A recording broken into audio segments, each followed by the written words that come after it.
오늘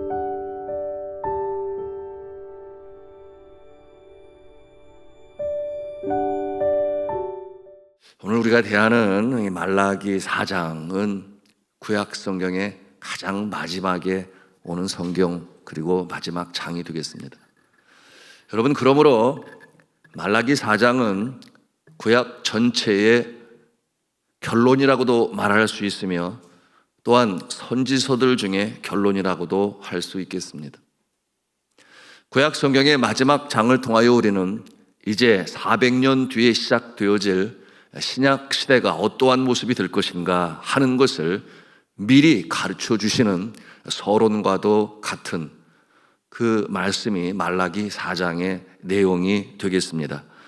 자, 그런데 이 말씀을 통해서 우리가 봅니다. 앞으로 400년 후에 이 땅에 강림하실 분이 계시다. 그러므로 소망을 가져라, 새날을 꿈꿔라. 이와 같은 긍정적인 메시지로 구약의 마지막 장의 마침점을 짓고 있는 것입니다. 말라기 선지자는 새로운 날이 오게 될 것이다, 그렇게 외치는 것입니다. 그날은 심판의 날이 될 것이요, 악인은 뿌리까지 멸절되어지는 날이 될 것입니다 라고 선포합니다. 반면에 의인은 참 기쁨과 자유를 향유하게 될 것이다 라고 하는 소망을 또한 주고 있습니다. 자, 그러면 4장 1절 말씀을 우리 다시 한번 읽도록 하겠습니다. 시작. 만군의 여호와가 이르노라. 보라, 용광로 불같은 날이 이르리니 교만한 자와 악을 행하는 자는 다 지푸라기가 될 것이라. 그 이르는 날에 그들을 살라 그 뿌리와 가지를 남기지 아니할 것이로되. 어디서 많이 들어본 말씀 아니겠어요? 누가 이 비슷한 말씀을 전했습니까? 세례 요한이었죠. 뿌리에 도끼가 놓여져 있다. 그러므로 열매를 맺지 못하는 나무는 잘리워서 불에 타고 말 것이다. 아주 엄중한 어조로 경고의 나팔을 불었었던 이 세례 요한, 그의 말씀과 동일하지 않습니까? 마태복음 3장 2절 말씀에 세례 요한이 외칩니다. 회개하라, 천국이 가까웠느니라. 그런가 하면은 마태복음 3장 10절에는 하시는 말씀이 이미 도끼가 나무 뿌리에 올려져 있으니 좋은 열매 맺지 아니하는 나무마다 잘리어 찍어 불에 던지우리라. 무슨 말씀인가 하면 심판의 날이 가까웠다. 그러므로 경성하여 정신을 똑바로 차리고 주님 기뻐하시는 모습으로 돌이켜라. 아주 엄중한 심판이 있게 될 것임을 경고하는 말씀이었습니다. 비유적인 말씀으로 하셨죠. 그래서 악인들을 나무로 표현을 했어요. 그리고 탈 때의 모습은 지푸라기처럼 탄다고 그랬어요. 순식간에 타고 만다는 거죠. 여러분은 경험을 하셨는지 모르겠습니다만 저는 시골에서 커서 이 지푸라기 타는 모습을 수도 없이 봤죠. 언제 보는가? 군불 뗀다고 그래요. 군불. 그래서 불을 떼게 되면 장작은 붙이기 어렵지, 일단 붙고 나면 오랫동안 뜨겁게 타지만 지푸라기는 그냥 확 한번 불이 타고 사라지고 재가 되어지는 모습인데, 이 나무 뿌리가 이처럼 지푸라기처럼 타게 될 것이다 라고 하는 것은 아주 강력하고 엄중한 심판이 임하게 될 것이다 라는 것을 보여주는 것입니다. 자, 이처럼 인간의 상상을 초월하는 참 무섭고 놀라운 날이 될 것이다. 말라기 선지자는 그렇게 경고하고 있습니다. 당시 사람들이 회개하고 돌이키지를 아니했어요. 그러므로 마음에 와닿는 아주 엄중한 어조로 이렇게 심판을 선포한 것입니다. 아주 무시무시한 표현을 한 거죠. 당시 사람들이 이와 같은 선지자의 외침을 들으면서 과연 얼마나 양심의 찔림을 받았는지, 돌이켰는지 하는 것은 참 알 수가 없습니다. 자, 이와 같이 완악한 자들의 모습, 오늘을 살아가는 자들 중에 없을까요? 왜 없겠어요? 지금 시대도 마찬가지입니다. 악한 짓을 하고 타인을 속이고 남들에게는 말할 수 없는 아픔을 주고 그러나 정작 자신은 양심의 가책을 받지 아니하는 모습들 왜 없겠습니까? 그런데 하나님께서는 이와 같은 자들을 가만히 내버려 두지 아니하시겠다라고 하시는 것입니다. 자, 그런가 하면 이어지는 의인에 대한 이 표현도 아주 생생하게 우리에게 보여주고 계시는데요. 아주 생동감 있는 시적인 표현으로 우리에게 말씀하십니다. 함께 2절 말씀을 읽도록 하겠습니다. 시작. 내 이름을 경외하는 너희에게는 공의로운 해가 떠올라서 치료하는 광선을 비추리니 너희가 나가서 외양간에서 나온 송아지같이 뛰리라. 아멘. 할렐루야죠. 우리가 참 좋아하는 성경 구절 아니겠습니까? 공의로운 해가 떠올라서 라고 하는 이와 같은 은유적인 표현은 우리 주님께서는 아주 공정하셔서 공의의 주님으로 심판을 하신다. 오시는 예수 그리스도께서는 공정하게 심판을 하신다는 것인데 그 심판은 공의로워서 악인은 멸절될 것이요 의인은 복을 받게 될 것이다. 이와 같은 내용으로 말씀하시는 것입니다. 이 전쟁터와 같은 세상 속에서 진리를 수호하고 무릎 꿇지 아니하고 세상 풍조에 휩쓸려 떠내려가지 아니하고 누구들처럼 넓은 문, 넓은 길에 현혹되어 그것이 행복을 줄 것이라는 착각 속에 살아가는 모습이 아니라 어찌하든지 좁은 길을 걸으면서도 하늘 찬송을 부르는 자들, 하나님께서 가만 내버려 두시는 것이 아니라 복을 주시겠다, 새롭게 하시겠다, 그를 통하여 어두움 속에 빛의 모습으로 세우실 것이다. 이와 같은 내용으로 말씀하시는 것입니다. 자처럼 순결을 지키는 자들을 우리 주님께서 지키시고 보호하실 뿐더러 자유를 주시고 승리를 주셔서 그 모습이 어떠하다 그랬어요? 외양간에서 나온 송아지처럼 그렇게 뛰게 될 것이다. 이 같은 모습은 하나님의 백성들이 아주 기뻐하는 모습이고 감사하는 모습이라고 할 수 있겠습니다. 여러분, 송아지가 외양간에서 뛰어나와서 뛰는 모습을 보신 적이 계신가요? 저는 시골에서 가끔 그런 모습을 보았는데 여러분, 이 송아지가 뛰기 시작하면 잡기가 힘들어요. 특별히 숫송아지들은 더 그래서 빨리 잡아들여야 되는데 쫓아가면 더 도망을 쳐요. 마치 자기 죽이려고 막 잡는 것처럼 막 뛰어다니니까 세상에 그 밭에 농작물을 막 해치고 그러니 막 속이 타는 거예요. 속이 타. 그러면서 그런 생각을 저는 했어요. 아유, 하나님이 어떻게 저런 걸 만들었지? 어릴 적에 저는 그렇게 생각을 했는데요. 무엇을 보여주는 것입니까? 외양간에서 나온 송아지처럼 기뻐 뛰게 될 것이다. 여러분, 이와 같은 모습은 활력이 있고 능력이 있고 생명력이 있어 여러분 승리의 모습, 자유로운 모습, 그렇지 않습니까? 외양간에서 나온다라고 하는 자체는 모든 얽매임으로부터 자유함을 입게 하신다는 것인데 여러분이 그와 같은 모습이시기를 주님의 이름으로 축복합니다. 모든 얽매임입니다. 여러분 심령에 얽매임이 있어요. 여러분 어떠한 사건으로 인하여 트라우마가 되고 그런가 하면은 그 마음에 쓴 뿌리가 내리고 누군가를 미워하면 안 되는데 사람인지라 여러분 그와 같은 마음을 가지고 있을 때 정작 손해는 누가 보는가? 당사자가 보는 거죠. 여러분 그 마음이 답답하고 힘들고 평안이 사라지게 되니 여러분 이와 같은 모습을 하나님께서 보시고 외양간에서 나온 송아지처럼 모든 얽매임으로부터 자유함을 입게 하신다. 할렐루야. 오직 예수 그리스도만이 이와 같은 놀라운 역사로 의인을 세우시고 새롭게 하시며 모든 얽매임으로부터 자유함을 입게 하신다 라고 하는 것입니다. 자, 문맥으로 볼 때 치료하신다고 하셨어요. 치료하신다. 말씀드린 것처럼 이심적 고통과 아픔과 상처로부터 우리 주님께서는 치유하셔서 다시금 회복을 시키시되 세상이 주지도 알지도 못하는 하늘의 평강과 자유함으로 채우신다 그랬는데, 여러분 오늘도 이 새벽에 이 소망을 가지고 주 앞에 나와 우리가 기도합니다.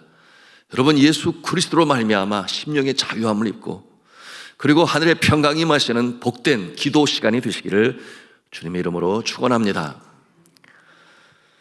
또한 이처럼 치유의 기쁨, 자유의 기쁨, 그런가 하면 이 모든 얽매이로부터의 자유함을 통하여 살아계신 하나님을 증거하는 존재가 되게 하신다라는 것인데, 오늘 이 말씀을 묵상하면서 저는 그런 생각을 했습니다.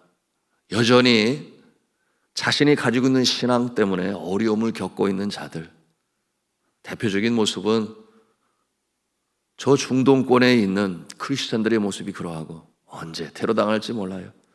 그런가 하면 저 북녘 땅 또는 공산주의의 모습을 가지고 있는 중국의 모습도 마찬가지예요. 여러분, 이 북한은 지난 20여 년간 기독교 박해 국가 1위를 놓지 않고 있어요. 여러분, 우리가 기도해야 합니다. 그 진리를 수호하기 위하여 오늘도 신앙을 지키며 눈물 뿌려 기도하며, 여러분 우리의 마음속에 마라나타 주 예수여 어서 오시옵소서 이렇게 기도하는 자가 얼마나 있을까요? 당장 나의 눈앞에 있는 삶을 위하여 기도할지 몰라도 주님, 세상이 너무나 악합니다, 힘듭니다, 주 예수여 어서 오시옵소서. 여러분 그렇게 기도하시나요? 북녘 땅의 관리소에, 감호소에 갇혀있는 여러분 성도들은 어떤 기도를 드릴 것 같습니까? 마라나타 주 예수여 언제 오십니까? 어서 오시옵소서. 이 못된 정부를 철퇴를 가하시고 우리에게 자유를 허락하여 주옵소서. 그런 기도를 드리지 않겠습니까? 여러분, 이 북한 어떠한 체제인지를 아시지 않습니까? 거기에는 자유가 없죠. 인권이 없어요. 세습을 하며, 요즘에 이와 같은 나라가 있습니까? 그러니 김정은을 신격화하고 우상이 따로 있나요? 그러니 기독교 신앙을 가질 수가 없습니다. 여러분, 지금도 이 북녘 땅에 기독교인이 얼마나 되는가? 30에서 40만 명이라고 그래요. 전체 국민의 1.5%가 되는데요, 참으로 가슴 아픈 현실은 그 가운데 5만에서 7만 명 정도가 이처럼 정치범 수용소, 관리소 또는 교화소, 이 수감시설에 갇혀 있다라고 하는 것입니다.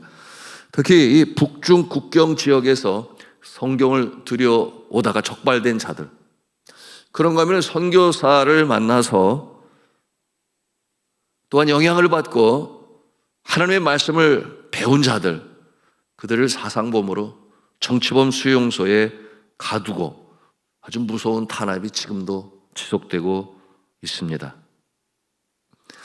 여러분, 참으로 가슴 아픈 것은 그처럼 5만에서 7만 명이 감호소에 갇혀 있는데, 관리소에 갇혀 있는데, 그런데 그 숫자가 급격히 줄어가고 있다는 거예요. 왜 그렇겠습니까? 총살령의 가장 우선순위에 서 있는 자들이 바로 그 모습이기 때문이죠. 그러니 계속해서 이렇게 총살령을 통하여 그 감옥에 갇혀있는 기독교인들의 숫자가 줄어간다라고 하는 것입니다. 여러분, 우리가 북녘 땅의 동포들을 위해서 기도해야 합니다. 끝까지 진리를 수호하며 서로 그렇게 이 시대 21세기 초에 순교자의 반열에 선 모습인데, 하늘나라에 올라가면 하나님 보좌에 가장 가까이 있으며 세마포옷을 주시며 위로하신다 그랬어요. 아무나 원한다고 하여 순교자가 되는 것도 아니지만, 그러나 진리를 끝까지 수호함으로 말미암아 그 수가 차기까지 기다리라. 요한계시록의 말씀이죠. 언제 주님께서 이 땅에 강림하십니까? 오셔서 악인을 심판하시고 철퇴를 가하십니까? 하나님의 응답이 무엇입니까? 순교자의 수가 차기까지 기다리라. 그럼 이와 같은 모습을 바라보면 이 시대에 진리를 수호하는 자들 끝까지 지켜서 그 영광스러운 순교자의 반열에 서게 하시는 하나님, 그리고 그 같은 역사를 통하여 흘려진 피 위에 다시금 주의 몸된 교회가 세우시는 하나님의 역사를 우리는 볼 수 있어야 하겠습니다. 주님께서 재림하시는 그날에 하나님의 불같은 심판이 임하시겠지만 저는 간절히 바라며 기도합니다. 오시기 전에 우리 민족의 영원인 통일이 이루어질 수 있다면, 그래서 남북한이 서로 자유롭게 왕래할 수 있다면 얼마나 좋을까. 다시금 저 평양 땅에 새벽 기도를 알리는 총소리가 울려 퍼질 수 있다면 얼마나 좋을까. 여러분, 이 새벽에도 우리가 저 북녘 땅 하나님의 손길이 임하고 믿음의 사람들이 끝까지 믿음을 수호하며 또한 그 눈물을 씻기시는 그날이 속히 올 수 있도록 함께 기도하시는 저와 여러분 되시기를 주님의 이름으로 부탁합니다. 또한 아울러 우리 주변에 또 가족 중에 예수 믿는다는 그 이유 하나 때문에 어려움을 당하고 힘든 상황 속에 있는 자들이 있습니다. 여러분, 그와 같은 모습, 자유롭게 예배를 드리는 사람은 몰라요. 그러나 지금도 그와 같은 모습이 있습니다. 안타까운 것은 내가 믿지 않는 가정에 시집가면 그들에게 복음을 전해서 다 예수 믿게 하리라. 여러분, 그와 같은 마음을 가지고 시집갔지만 그러나 거꾸로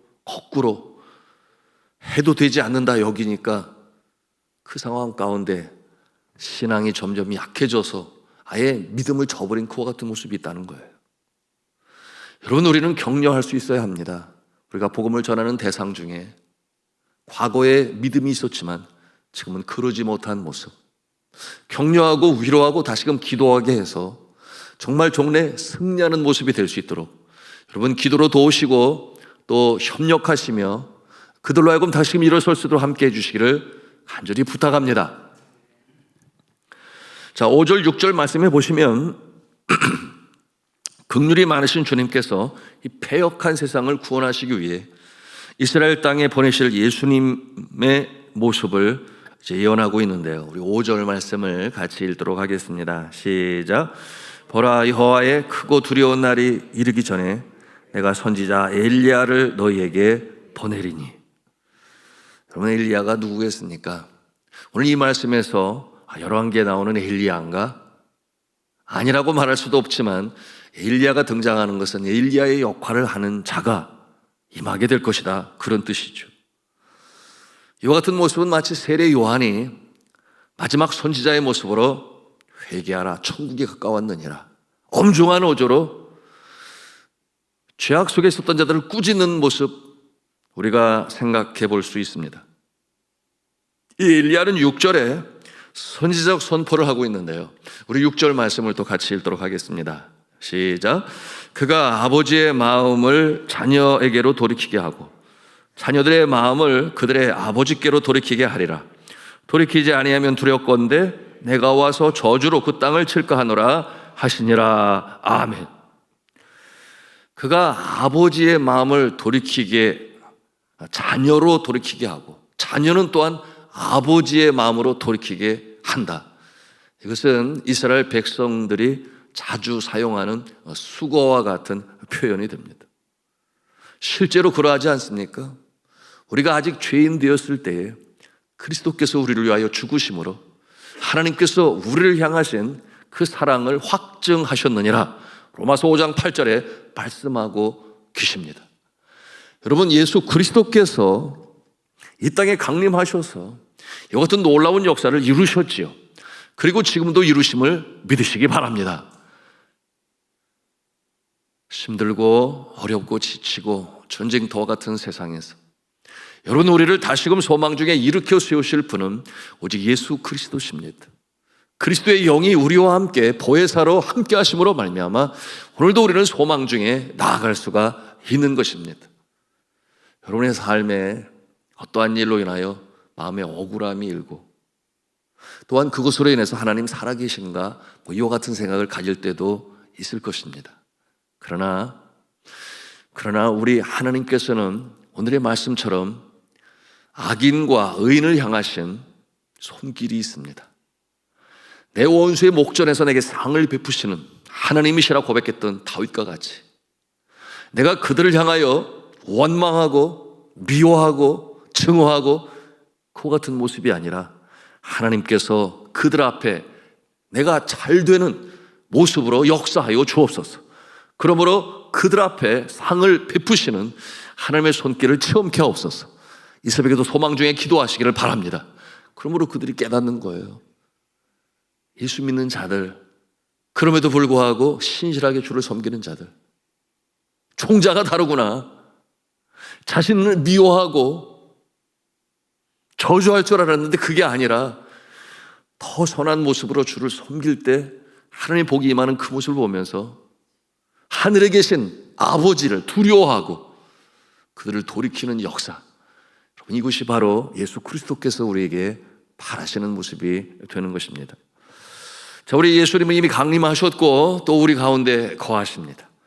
오늘도 주님 앞에 간절히 간구할 때 하나님의 공의가 나타나서 선한 자의 손을 들어주시고 악한 자에게 벌을 가하셔서 철저한 공의를 세우시는 하나님의 역사, 오늘도 이 땅 가운데 모든 영역 가운데 이루어질 수 있도록 소망 중에 기도하시는 복된 새벽 되시기를 주님의 이름으로 축원합니다.